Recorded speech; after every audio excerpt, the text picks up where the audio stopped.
Now we're into a new week. This must be about the 18th, I think. And boys, have I had some torture with this machine here. She rung where your hydraulic pump goes into to drive the hydraulics. There's a wee Allen key or a wee Woodruff key, and she just sheared it in two and run it round on the pump, but it damaged all the shaft on the pump as well. Got that back together. She was working great, and then 2 days after that she started giving bother again, like the pump going in her. So I've had worked about 2 days in the last 7 and repaired the rest. Absolute torture when things are up to your ears, but that's all that's all part of the farming fun and the contractor. So we're up and going here now again, and she seems to be going well. So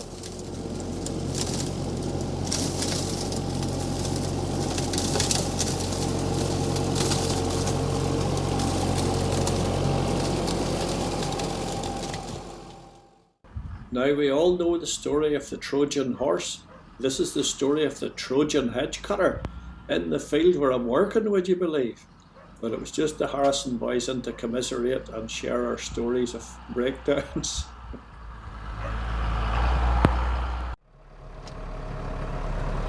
There's a new fence has just gone up here, and these willows are hanging over. This is our willow bed, you know, for septic tank. But we'll keep them back because they're going to be dancing against the wire.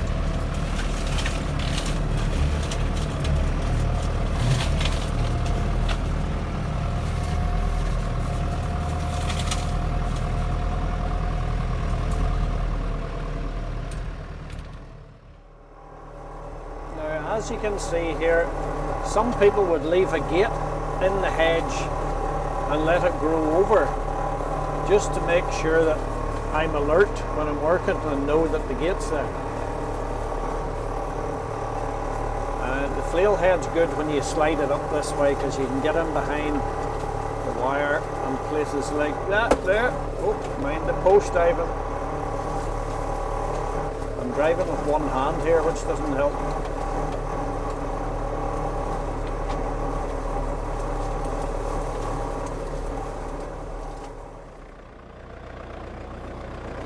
I just want to check what sort of fencing job was done here.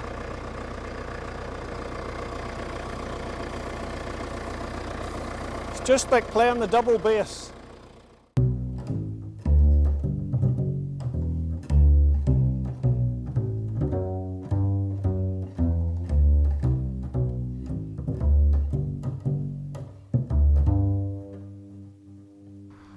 In this week's story, we're featuring Glastry Presbyterian Church, simply because they have knocked the old manse down, which is to the right here. And as I was going by, I was watching, and I was wondering to myself, I wonder, are there any old things in the attic of that church, or any old letters or anything that they've found? So I called in just to ask, and then I thought, I must do a little bit of a story on this. And it's actually on the minister, William Steele Dixon, who was a farming man as well as a minister. In the early days, you didn't have enough money in the congregation to pay a wage for the minister, and the minister sometimes had a farm as well, and that was the case with William Steele Dixon. Now, this is my own little field in Glastry, and you'll see in the corner of the picture the school there just behind me, and this is the main road going to Glastry. We're in Glastry actually. Now you'll see there's a little rise in the ground here. There's an old foundation of an old stone building, and a lady just outside Ballyhalbert, Lily Jane Palmer, she's not long passed away. She made it to 100, and she told me that her father had mentioned to her that his forefathers had told him that this little cottage was linked with Glastry Presbyterian Church, and that people met in it before the church was built. So that's just a little snippet of information she told me. So 1777 the church was built, so we're talking around that period. Kirkcudbright Presbyterian Church was also built in 1777 and Lisban Chapel all in the same year. And the Presbyterians sometimes met in Lisban Chapel, according to our history records. This commemorative stone was found above the lintel or the doorway into the church during renovations. He had also preached in the old church at Ballyhalbert. Now this is the old graveyard in Ballyhalbert.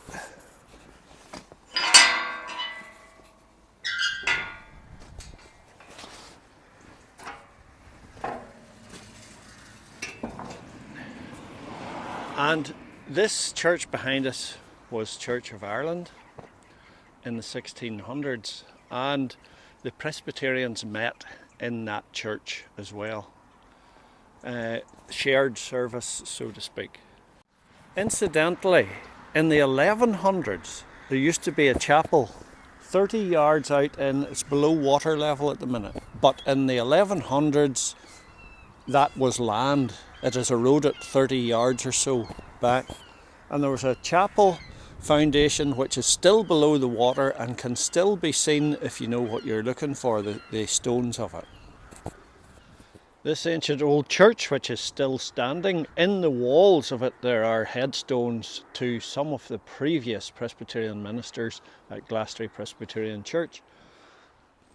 When this old church fell into disuse, the roof was taken off it and the doors off it, and they were taken over to Ballyhalbert, to the Church of Ireland there, and part of the roof is from here, that's on it today, and the doors as well, the front doors.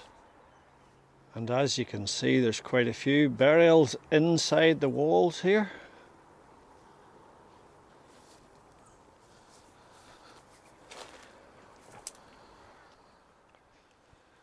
Now, before the Glastry Presbyterian Church was built in 1777, the original little stone thatched meeting house was in Ballyhalbert here.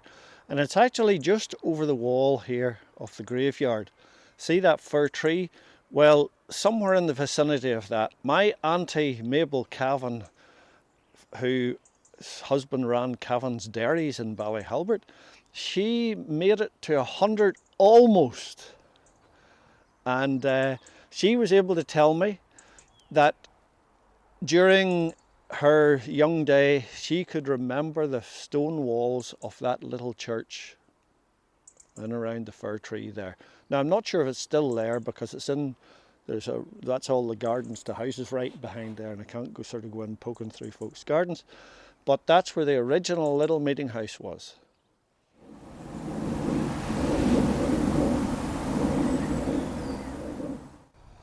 Behind this hedge is the old road that led into Ballyhalbert, and I used to walk down to primary school.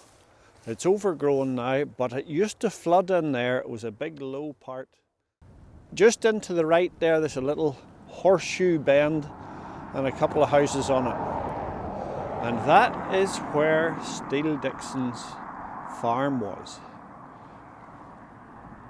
Now, just over the hedge behind me, that is the little farm that Steele Dixon had to supplement his income, because there wasn't always enough money to pay the minister, and they farmed as well.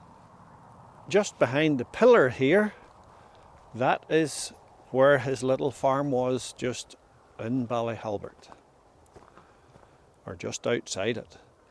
And he called this farm Moab, or Moab.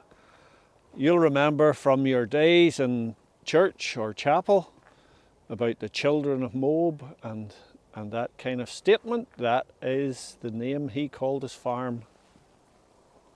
Now, I know the man well who bought this farm, and he tells me this field we're looking at in front here, there were sort of 3 or 4 little fields in that, and down to the left, it's out of our sight, there was another couple of little fields. Possibly around 12 acres was the total. So we're assuming that's how many acres there was to it, but of course that's centuries ago, so we're not quite sure. But there was 4 or 5 little fields altogether. Now, Steele Dixon farmed this little farm in Moab, which is a strange name, and it's not usually cast in a very good light, Moab, but on this occasion, when we read the book of Ruth, it tells us that there was a famine in the land of Israel, but plenty in the land of Moab. So she and her husband Elimelech and their 2 sons had gone down to where there was plenty. And I'm not sure if Steele Dixon his connotation was that Moab was the land of plenty, his little farm, or whether it was a land of little and poor. I'm not quite sure. Now, Steele Dixon was a progressive type farmer and experimented on his little farm. In 1775, there was a problem with the wheat stalks in that the seed stalks were blackened by a fungal disease, and up to a quarter of the crop of the field was destroyed by this. So he had done a little experiment pickling the seeds in salt and water, and he steeped it like that for 48 hours, and then he spread it out on the floor and mixed it with slaked lime. Now, that season he sowed 5 acres with that prepared seed, and it says that there was not 1/40th part of his crop black, whereas his neighbours had 1/3, 4th, and 5th of their crops affected by the smut. So he was so successful in this method of dressing the seed that he was able to advertise it for sale in the Belfast newsletter. And he was selling it off and telling the folks, come quick, boys, because there's only so much of this for sale. So he was a progressive man on the farm. In 1791, Steele Dixon became a founder member of the United Irishmen and climbed to Adjutant General in County Down. So he was a member of the United Irishmen, and he was imprisoned on the eve of the Battle of Ballyhalbert, which was the 12th of June, 1798. And here's an interesting little snippet out of Kirkcudbright Church records. Now see the little red X just on the right of your screen here? It says, Thomas, son of James Hesney, was baptized on the 11th of June, 1798, being Pike Monday, so-called act of rebellion. Now that would sound to me very much like they were all on for the rebellion, the boyos, the Presbyterians. So that's an interesting little snippet there. So that 11th of Monday is the day that Steele Dixon was arrested, and he didn't see the Battle of Ballyhalbert. He was imprisoned. It was on the 12th of June, 1798. Now for me it has been an interesting little venture to walk in the footsteps of William Steele Dixon as he walked round Glastry and Ballyhalbert. But as a servant of God, as ministers are, I scratch my head and wonder, was he a man who was called of God to present the gospel to people in need of salvation and to point the way to heaven? Or was he a secular man who saw the minister's post as just a job? I'll leave that thought with you. The little farmhouse at Moab where Dixon had his farm is now gone, but here's a few interesting little things about it to finish off with. Okay, so around 1998, 1999, my father-in-law Tom McFerrin had bought a little farm holding, or a little cottage-style farm down beside Ballyhalbert, just off of Victoria Road. And we sort of discovered it right at the back door, that this was the back step. He had lifted it up and turned it over. We'd start to clear away because he's eventually going to knock the house down to build a modern house on it. And he discovered then when we lifted the back step that this headstone was the step itself, that they had been using it for years as a back step. And we got quite a shock because we discovered that the writing and all had been on it, and it had been a headstone for this guy Charles Ridd. So when we flipped this over, Tom discovered this nice writing on this piece of slate, the headstone. Here lieth ye body of Charles Ridd, who departed this life ye first day of January 1718, aged 97 years. And it's so well done, we couldn't believe what he had found, a headstone for a doorstep. So another little part of the farmhouse before, he was using it kind of as a store before he got the plans through. And as usual then, everything needed to be cleared out, the farm holding or the house. So when he was cleaning things out and getting rid of stuff, he came across, I think he actually kicked it with his foot, this tartan, like a shortbread tin. And within the tin was another old small tin, like a liver salts tin or whatever. Within this he says, oh, I wonder what's in this.